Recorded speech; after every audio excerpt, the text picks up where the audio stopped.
Olá, povo das redes sociais. É Pablo Coquejocon fazendo um antídoto live intimista. Eu vou ler para vocês um texto. Nós vamos falar hoje sobre honestidade. Mas não vamos falar dessa honestidade social. Vamos falar de uma honestidade mais profunda. Bem mais profunda. Eu quero ler um texto. Quero agradecer até o canal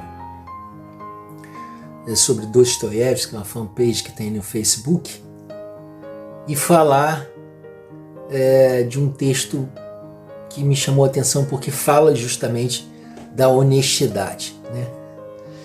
Então vamos lá, gente. Momento intimista. Vamos lá. Eu vou ler porque é muito grande e eu não quero dizer para vocês que eu não li o texto. Ele diz assim: existem nas recordações de todo homem coisas que ele só revela aos seus amigos. Sacou? Há outras que não revela mesmo aos amigos, mas apenas a si próprio, e a si mesmo em grande segredo. Mas também há, finalmente, coisas que o homem tem medo de desvendar até de si próprio. E em cada homem honesto acumula-se um número bastante considerável de coisas do gênero. E acontece até o seguinte: quanto mais honesto é o homem, mais coisas assim ele possui. Pelo menos eu mesmo só recentemente me decidi a lembrar as minhas aventuras passadas. E até hoje sempre as contornei com alguma inquietação. Mas agora que não lembro apenas, mas até mesmo resolvi anotar, agora quero justamente verificar: é possível ser absolutamente franco?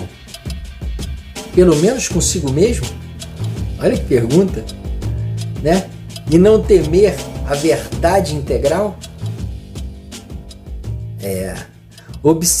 Observarei a propósito, diz ele. Uma autobiografia exata é quase impossível. E que uma pessoa falando de si mesma certamente há de mentir. Isso está em Memórias do Subsolo, né? Dostoiévski. E aí eu resolvi ter esse momento íntimo com você. É pelo seguinte: será que é possível uma honestidade integral quando eu estou fazendo o trabalho de autoconhecimento? E essa honestidade social, que é aquela de não roubar, não furtar, não cobiçar a mulher ao próximo, tem a ver alguma coisa com isso?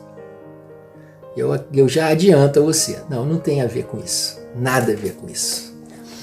O que ele está falando aqui de uma honestidade interior, né? Daquela que a gente tenta atingir sem enganar a gente mesmo. Mas é possível? A mente é capaz de fazer isso? Nós somos capazes de fazer isso? Será que sempre a gente não quer dourar a pílula?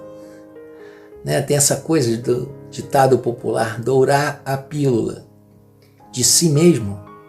Será que eu tenho coragem de enfrentar realmente aquelas coisas íntimas que só eu sei, onde eu naufraguei como ser humano? Será? Mas o autoconhecimento pede isso, né? Lógico que Dostoiévski era um escritor, estava falando sobre autobiografia. Não é o caso aqui. Essa autobiografia sua é para você mesmo, não precisa ser pública. Mas mesmo assim, será que você consegue isso?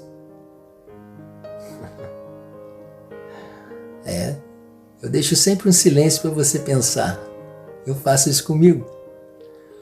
Será que é possível eu ser tão honesto, sem nenhum mecanismo de defesa do ego, e conseguir atingir o âmago das minhas questões principais? Será que é possível para mim esse nível de honestidade? Aí vocês poderiam perguntar: mas para que, Pablo? O que eu sei a meu respeito é o suficiente para eu viver bem. Será? Será que é? Tem muitas coisas que estão soterradas no nosso inconsciente e tem coisas que a gente precisa trabalhar, mas a zona de conforto não permite. Qual é a solução para esse caso? Tentar. Tentar. Muita coisa interessante vai aparecer, muitos padrões vão aparecer. Os psicanalistas, os psiquiatras, eles procuram esses padrões, né? E dentro desses padrões se encontram discursos. Eu já fiz até um antídoto escrito a respeito disso. Esses padrões é que inviabilizam a sua vida. Normalmente eles estão ligados a algum tipo de medo, né? E às vezes medo de encarar primeiro, né? Como diz o Dostoiévski. Né? Tem coisas que eu conto a amigos e tem coisas que eu não conto nem a amigos. Tem coisas que eu conto que eu sei de mim mesmo, mas será que eu tenho a coragem de investigar de fato? E o autoconhecimento passa por isso. Gente, sem autoconhecimento a gente não pode ser humano. Porque quando alguma coisa acontecer com você, dos defeitos que você tem, mas que sejam manifestados no outro, na sua direção, você só vai poder compreender se você já tiver feito essa investigação interior. Porque investigação interior não foi feita para machucar ninguém. Ela foi feita para você melhorar.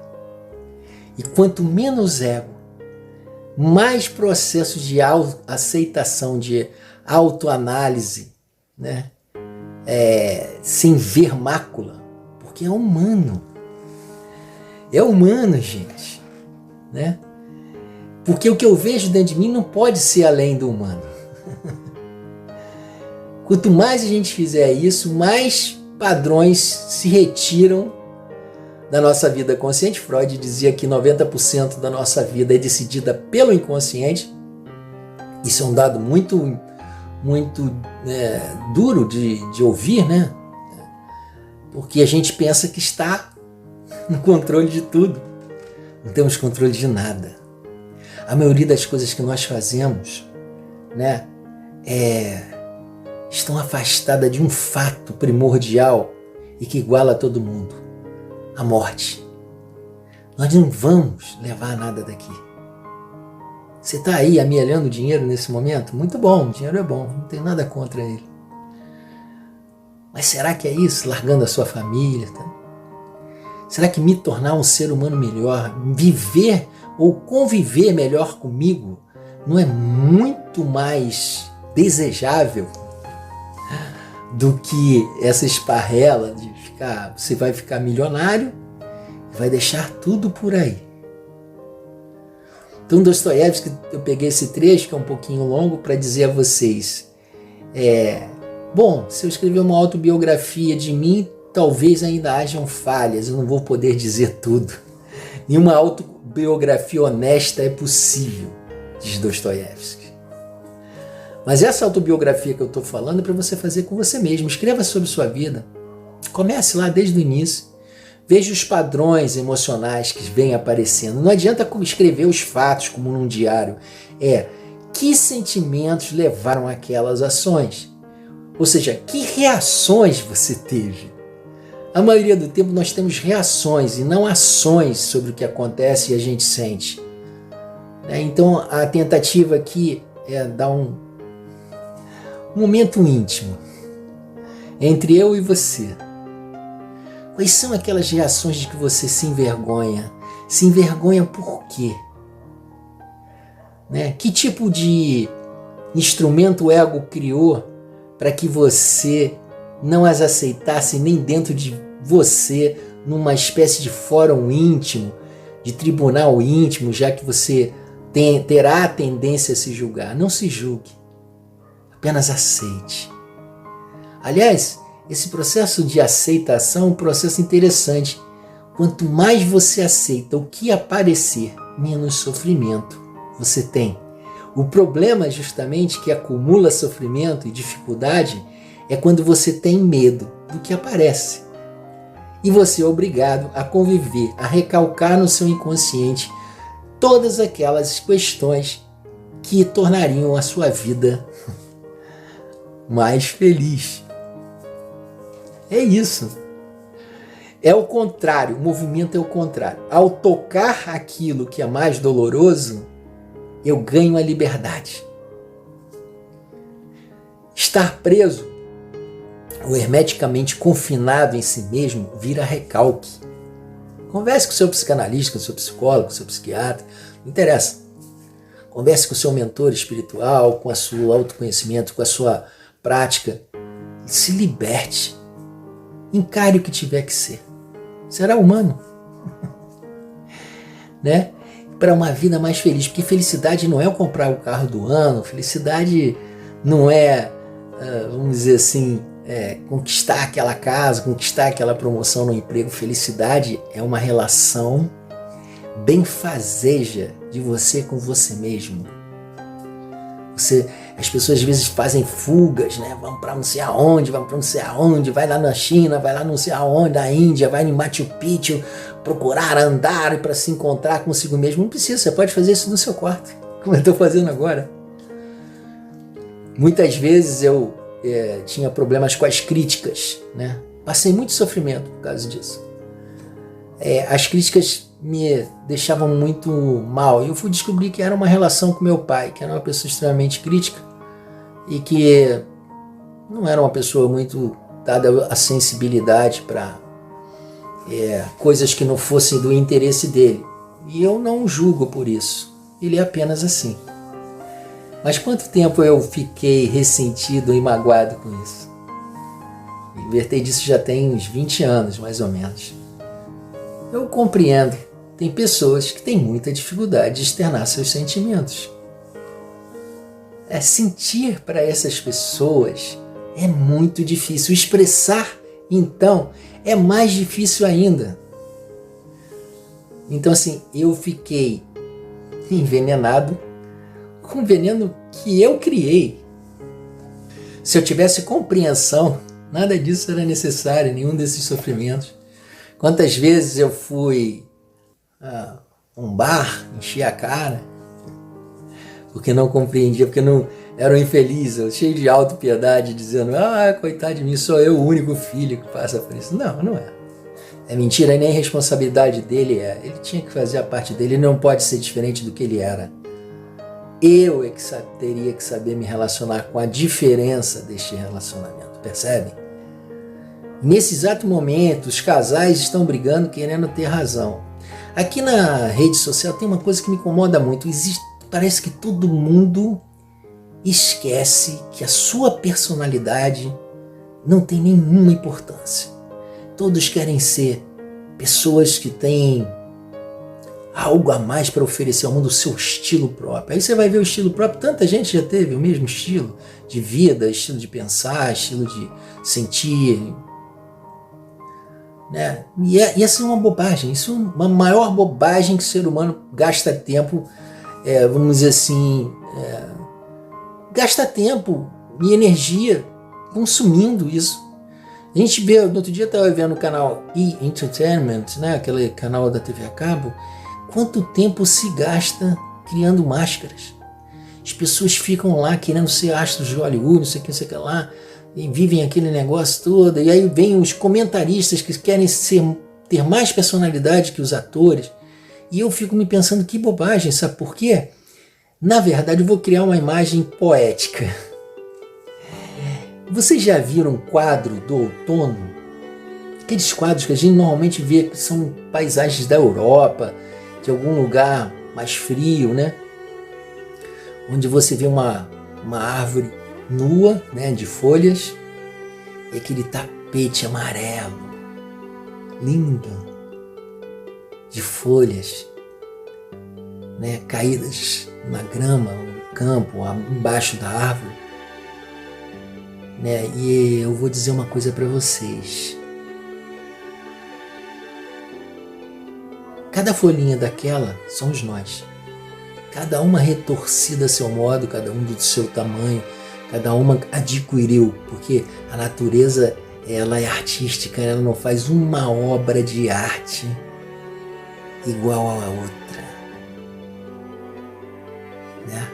E aí cada pessoa é uma folha dessa. Vou fazer a metáfora. né? Todos aqueles eguinhos caídos embaixo da árvore. Certo? Agora eu te pergunto, você acha que você é melhor do que cada folhinha dessa? Não. Mas todos nós, no conjunto, fazemos aquele lindo quadro de outono para outros apreciarem. Quem tiver, como dizem meus amigos espíritas, para quem tem olhos de ver, né? Coração de sentir. Não somos mais do que folhinhas retorcidas na existência, né?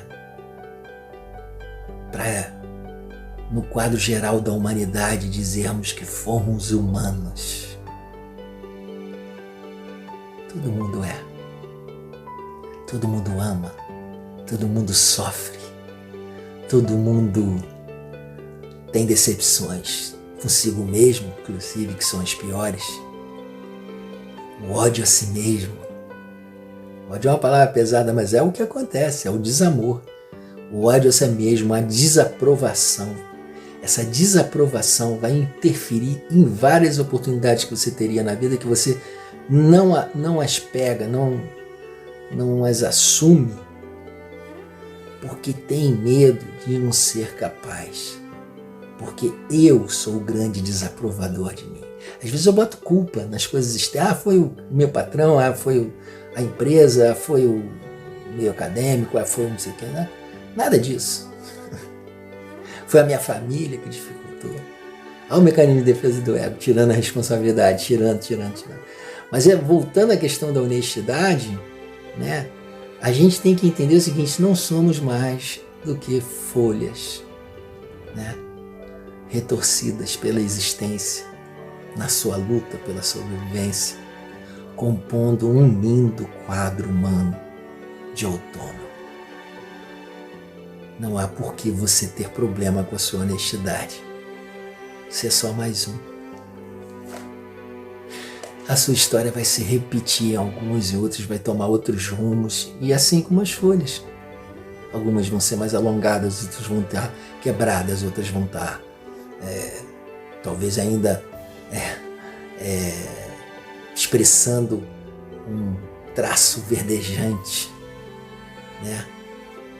Mas o fato que todas essas memórias, como diz o Dostoiévski, podem ser revistas se o mecanismo de defesa do seu ego permitir.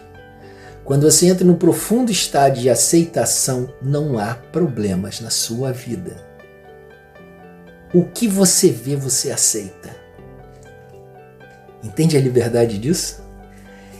É uma submissão. Eu me submeto a isso e me liberto. Em nenhuma coisa na vida você vai se submeter e conseguir a liberdade. Só no autoconhecimento, não deixando de ver tudo que tem para viver. Se isso depois for aplicado no desmanche de determinados padrões que estão te felicitando, estão criando problema para a sua vida, espetáculo. Agora, se você pegar o autoconhecimento, essa franqueza interior, para continuar se machucando, você está indo pelo caminho errado. O autoconhecimento não foi feito para você se machucar. Foi feito para você se libertar, inclusive do ego. O ego é uma estrutura falaciosa. Ele te leva a crer que você é uma pessoa que você não é. Agora, as pessoas gostam muito de dizer: ah, Pablo,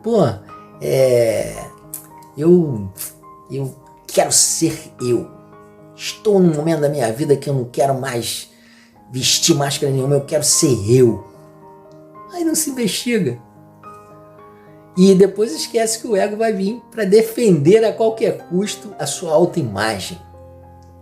Diz no Seiichi Onoe, que é uma filosofia de vida que eu gosto muito, que todos nós temos o nosso Jisso, a nossa imagem perfeita. Essa imagem perfeita é o toque de Deus ou da vida dentro de você. O Jisso seria uma imagem perfeita do homem. né, daquela alma. E que pode se manifestar se você tiver consciência de como chegar a ela. E não precisa de grandes buscas também, não precisa de grandes peripécias. Não precisa fazer o caminho de Compostela, não precisa. É só liquidar com uma única barreira, uma única dificuldade no seu ego. E essa honestidade interior vai te deixar em paz. Você não precisa mais sustentar, gastar tanta energia sustentando coisas pesadas, né? Do que a imagem que você quer mostrar de você para os outros, para ser aceito. Não faça mais isso com você. Não faça isso não. Eu me lembro de uma vez, vou só contar uma historinha, sempre conto uma historinha no meio dos meus vídeos. Uma vez eu fui a uma festa e eu estava desempregado. Eu fui na festa uma festa aqui perto onde eu moro, casa bonita, todos os meus amigos reunidos, inclusive alguns desde os 17 anos. Aí eles estavam lá bebendo, eu não bebo, não gosto, mas estavam lá bebendo, estavam fora, Aí começou uma conversa, porque aí mostrando os carros, eu comprei esse carro, comprei aquilo lá, Aí eu fui com um amigo meu, o Jorge. Se ele estiver assistindo isso, ele vai entender. Eu disse assim, como se nada, se fosse a coisa mais comum do mundo, porque para mim era, eu estou no desfazimento do ego. Eu não vou me libertar do ego totalmente, mas eu vou tentar ficar livre dele o máximo que eu puder. E eu também não sou um ser sem ego. Percebe? Eu teria que estar no Monte Tibete, eu teria que passar por uma coisa muito mais profunda que eu não estou passando. Estou no centro do Rio de Janeiro com todos os problemas de sobrevivência que todos estão passando, então muito difícil, às vezes até para meditar, que eu medito muito. Depois vou falar de meditação aqui. Mas eu disse com a coisa da maneira mais simples do mundo. Não, cara, eu não estou bem, eu estou com pouco dinheiro e estou desempregado. Tem ideia do que aconteceu com a reunião? Aí daqui a pouco começou o cara que estava mostrando o carro a dizer: não, é que esse carro aí eu estou com dificuldade de pagar. Era um carrão. Eu fiz um leasing, não tenho condição de pagar. Tá duro, porque eu tive um contrato que foi rompido, essa crise, não sei o que lá. Aí começou o papo real. Final dessa reunião, as pessoas começaram a falar de si mesmas. E o reforço da amizade que nós tínhamos de tantos anos ampliou. Porque nós mostramos os nossos lados humanos, as nossas lutas dignas, né, para estar aqui. O erro dos valores, né? Por que comprei esse carro? Não precisava, de fato. Então tudo aquilo que você fala dentro de um quarto na intimidade, né, passou a ser falado. E a reunião se transformou em outra coisa e eu fiquei muito feliz porque eu simplesmente não queria mentir para os meus amigos. Estou ferrado, estou devendo até isso, estou conseguindo pagar, mas estou ferrado. A gente estava num trabalho muito bonito dentro da PUC do Rio de Janeiro e de repente a sordidez, as políticas, as faltas de caráter, como acontece com todo mundo, né? A gente sabe que o mundo está assim, me derrubaram. E eu não soube lidar com isso, certo? Então, quando eu disse isso, a reunião se tomou outro rumo, ficou muito mais humana. O abraço no final da reunião foi tão sentido, tão bonito. Por que o meu problema tem que ficar escondido? Eu estou com meus amigos desde os 17 anos. Aí, voltando, né, dessa reunião, meu amigo Jorge disse assim: Pablo, por que você é tão transparente? Não precisa. Eu falei: preciso sim. Preciso primeiro para mim. Segundo, que meus amigos merecem a verdade total dos meus sentimentos quando eu não vou bem. Porque inclusive eles podem me ajudar, né? Ou eles podem me ouvir. Às vezes o que a gente precisa é ser ouvido, né? E vamos dizer assim, nesse novo diálogo, né, que vem de dentro da alma, se expressa a identificação, né? Quem já não passou por situações semelhantes, né? de desvalorização, de ser traído profissionalmente, não sei o que lá. E isso faz com que as pessoas liberem o melhor delas. O amor. Eu te compreendo, eu te amo. Eu passei igual. Né? Então libera o amor em vez de liberar a persona, o ego. Eu tô superior a você, né? Por mim auto-enganei comprando este carro. Entendeu? Eu não deveria ter comprado. Eu queria me auto-afirmar. E é isso que foi o legal. E eu disse ao Jorge, eu sou transparente, porque eu vivo melhor assim. Mas não é fácil. O meu ego, várias vezes, antes de eu me manifestar, disse, não fala isso, Paulo. Você está na situação tanto inferior, está desempregado, os caras estão falando de fazer negócio, não sei o quê. Eu falei, que nada. Eles são meus amigos, têm que me aceitar na situação que eu tô. Eu não sou infalível, eu não sou perfeito. Então esse Antídoto Live é íntimo, gravado aqui dentro do meu quarto, na maior dificuldade. Tudo está sendo muito difícil nesse canal, se vocês soubessem, que vocês veem aí, não chega nem perto. É o microfone que deixa de funcionar, aí a câmera funciona, o microfone não funciona, aí eu passo um e-mail pro meu tablet, resolve não descer. Tudo que vocês possam imaginar, mas eu tô aqui firme e forte. Tô perto de virar um poeta. Um poeta da mídia social. Poetas vivem assim, em situações calamitosas, escrevendo beleza. Será que eu tô querendo enfeitar o pavão? Não, eu quero viver diferente. Quero viver bem na diversidade. Né? É esse Eureka íntimo live que eu queria fazer com vocês. Né? Espero que vocês tenham gostado. São coisas para pensar. Certo? Então é isso, gente. Agradecer mais uma vez que vocês estão me escutando. A nossa intenção aqui é ajudar as outras pessoas, mas na verdade é eu que estou me ajudando através de vocês. Já ia me esquecendo. Tava rindo. Inscrevam-se se gostaram desse vídeo. E não se esqueçam. No Eureka, para bom entendedor, meia palavra é vasta.